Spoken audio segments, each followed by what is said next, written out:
त्यही भएर यस्तो बिउ रोप्ने काम, यस्तो रुख फलाउने कामहरू हामी चाहिँ नगरौँ। हामीले पुरानाहरूबाट यो सिक्नुपर्छ।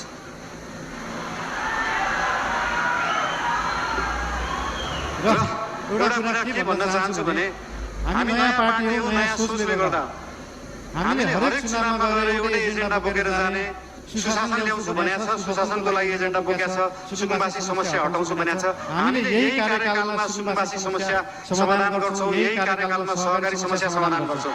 अर्को चुनावमा फेरि यही एजेन्डा बोकेर जाँदैनौँ। अर्को चुनावमा नयाँ एजेन्डा बोकेर जाने हो।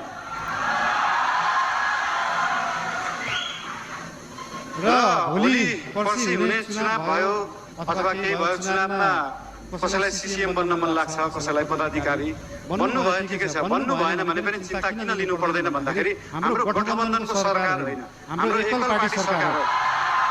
र एकल पार्टीको सरकार हुँदा के बुझ्नुपर्छ भन्दा हरेक मन्त्री प्रधानमन्त्री हो, हरेक सांसद प्रधानमन्त्री हो, हरेक पदाधिकारी प्रधानमन्त्री हो, हरेक सिसिएम प्रधानमन्त्री हो, हरेक कार्यकर्ता प्रधानमन्त्री हो, हरेक आस्था राख्ने मान्छे प्रधानमन्त्री हो।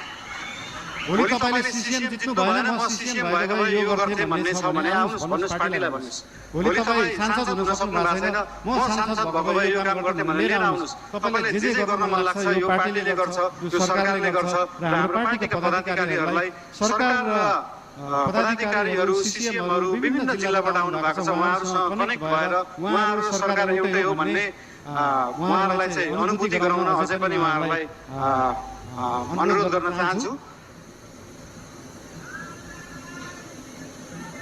अझै बोलौँ के गरौँ? ठिकै छ। अब नबोलौँ भन्दा बोल्ने दिन आइहाल्छ भने जस्तै ठिकै छ। अब अर्को यो पछाडिको मन्तव्य हाम्रो सभापतिज्यूको रहेको नै छ। र एउटा कुरा फेरि अन्तिममा के भन्न चाहन्छु तपाईँहरूलाई भन्दाखेरि पार्टी चाहिँ एकै ठाउँमा राख्ने कुरा हो, पार्टीलाई एक बनाउनु पर्छ। आज भोलि पर्सि चाहिँ हामी पार्टीको बारेमा सोचौँ र त्यो पछाडि 5 वर्ष देशको बारेमा सोचौँ। धेरै धेरै धन्यवाद।